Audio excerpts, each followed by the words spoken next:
So far we've worked with toy molecules, aspirin, caffeine. That's fine for learning the tools, but to find real drugs you need real data, molecules that were actually tested against your target, and how well they worked. Today we pull that data from ChEMBL, over 1,000 known EGFR inhibitors, and put it into a clean pandas table we'll reuse for the rest of the series. Here's the plan. ChEMBL is a huge public database, millions of molecules and 20 million measured activities. We point it at one target, EGFR, ask only for the potency measurements we care about, and load the result into a pandas data frame. The output is a table of real molecules, each with a number for how potent it is. That table is the backbone of everything ahead. First, find the target. Everything in ChEMBL hangs off an identifier, and EGFR is ChEMBL 203. We query the target endpoint to confirm it, the epidermal growth factor receptor, in humans.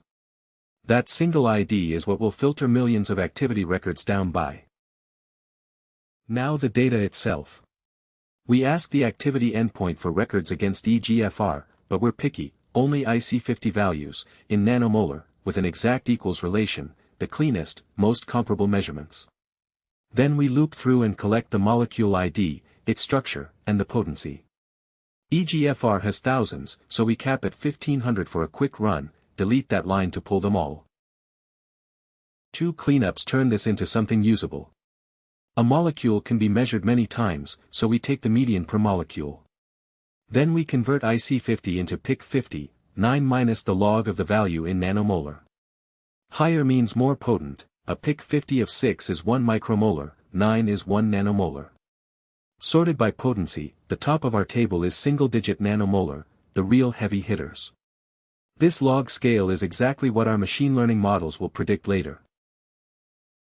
And here's the whole dataset at a glance, the distribution of potencies across every EGFR inhibitor we pulled.